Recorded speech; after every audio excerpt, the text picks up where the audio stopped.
Like many of the Wayang Kulit plays that deal with love, death, and war, manual cinema's body of work is generally similar in regards to theme. This piece, Ada Eva, is about an elderly woman dealing with the recent loss of her identical sister.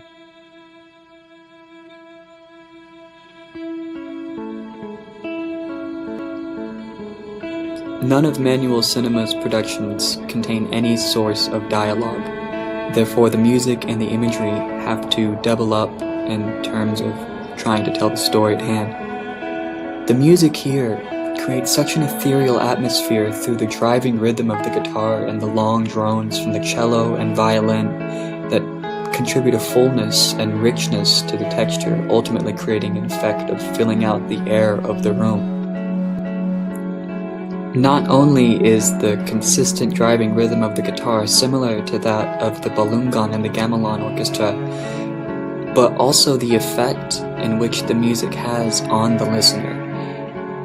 That effect being establishing a transformation of the space in which the piece is performed, and all who are present there to a new sonic environment, or even a new reality. I think this clip is a great kind of showcase for manual cinema's goals and what they want their final product to look like, as well as a sequence of frames that establishes the presentation style that varies significantly from that of Wayang Kulit. The use of cuts, fades, pans, zooms, and rack focus are all employed in this sequence, which establishes the cinematic language of manual cinema. We also see a complex syncretism of shadow puppetry, live actors, and live editing to create these cinematic effects.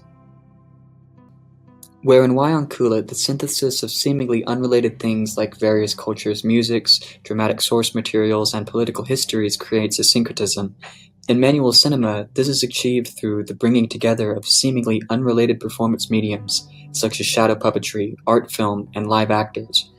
A syncretism through execution of the source material, instead of the source material itself. One of the biggest differences in these two forms is that Wayang Kulit makes use of dialogue and lyrics to aid in telling the story, as well as establishing location, where manual cinema uses solely visual media.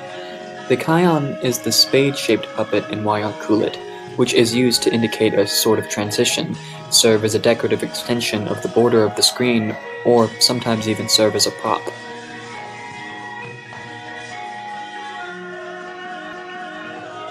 Ultimately, the function of the Kion in any given moment depends on the context of the story. It's usually used as a prop in conjunction with dialogue or lyrics referring to the physical element the Kion is portraying. A character may be singing about the rough waves at sea, or being surrounded by a dense forest. This effect can be achieved by holding the Kion extremely close to the light source. This is effectively the only perceptible use of stage depth in Wayang Kulit. Manual cinema has named the German expressionist films like The Cabinet of Dr. Caligari and Metropolis as being big influences to how they approach storytelling.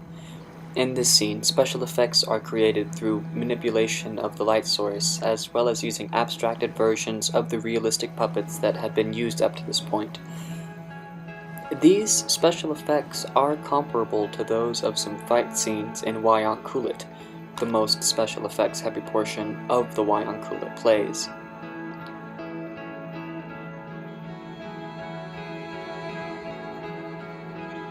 Here, the puppets' movements are exaggerated in size, and the action takes place all over the screen.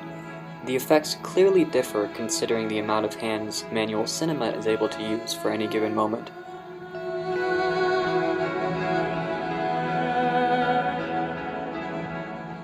Here are some of the puppets and translucent screens that are used to create some of the scenic effects of manual cinema's productions, as shown here.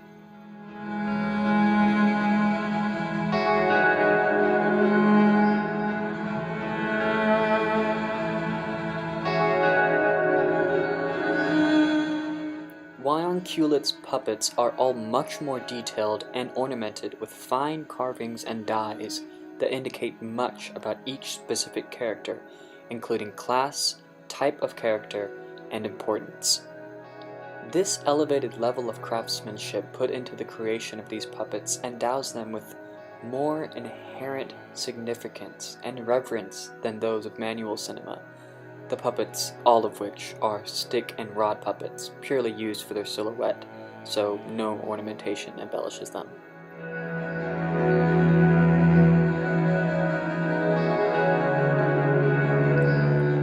Something that is drastically different between these two kinds of theater is the pacing of the drama.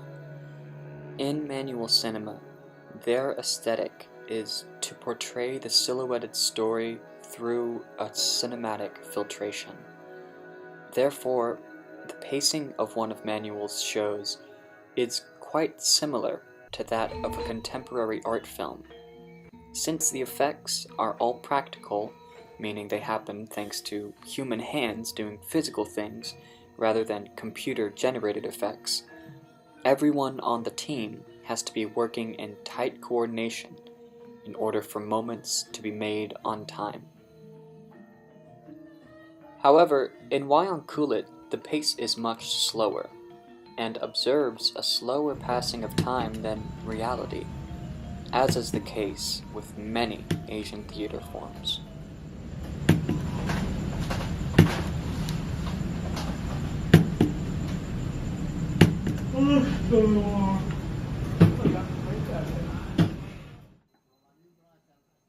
In the clip of this comic performance, one is easily able to tell that the pace here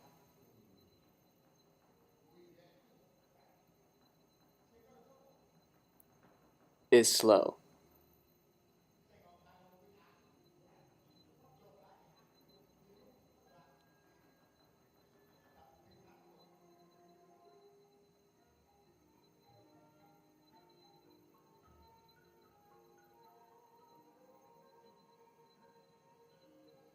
Not much happens.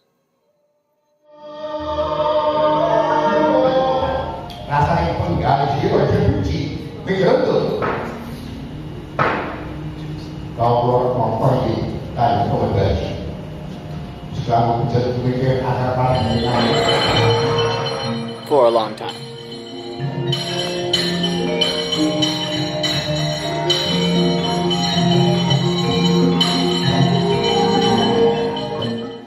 Goodbye, dear friend. Here's Julia Miller, co-artistic director of Manual Cinema, talking about how they made the transition from showing the audience just the screen that the image was portrayed on to showing them the process of how it was made. And we started out a lot smaller, where we didn't really reveal the process of how we were creating the imagery. And then as we started developing the medium, we started to flip the shows around to kind of reveal the chaos of how the images are created and share that with the final image of the show. Yes, Julia, that's amazing. This is my favorite aspect of both of these kinds of theater, that the audience has the option to look at the final product of the performance or to watch the performers themselves do the behind-the-scenes magic that creates the performance. It's so liberating and empowering as an audience member. We have agency over how we experience the show.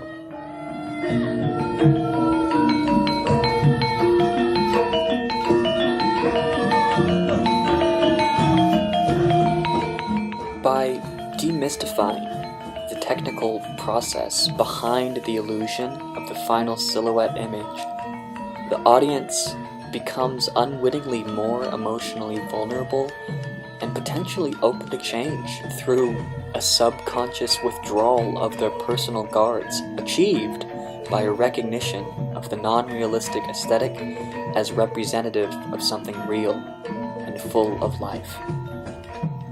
Silhouette puppetry is inherently non-realistic in its presentation of themes due to the dimensional limitations of the medium, and an abstraction of communication through either solely movement or cinematic gesture, in the case of manual cinema, or movement and dialogue, in the case of Wayang Kulit.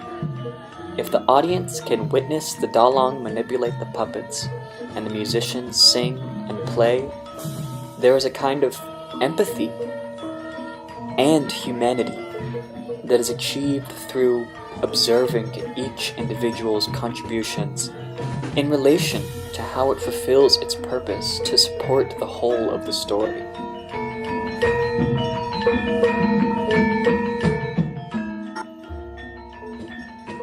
Shadow puppetry asks audiences to care about beings literally in a different physical dimension than ours, and having the humans who create these stories be completely visible but not in primary focus helps to lessen the work that the audience has to do in order to experience such empathy.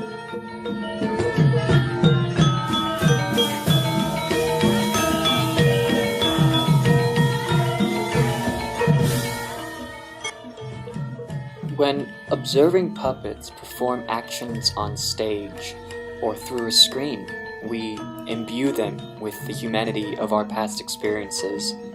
When a puppet lowers its head in shame, or shakes with anger, or reaches out slowly for a lost loved one, as if to remind themselves what it was like to touch them, the puppet transcends its two-dimensional form and becomes alive in the room with the audience, to the effect of the audience accepting them as one of their own. In this way, the audience fills the puppet's actions with meaning, and is therefore an active participant in the creation of the drama.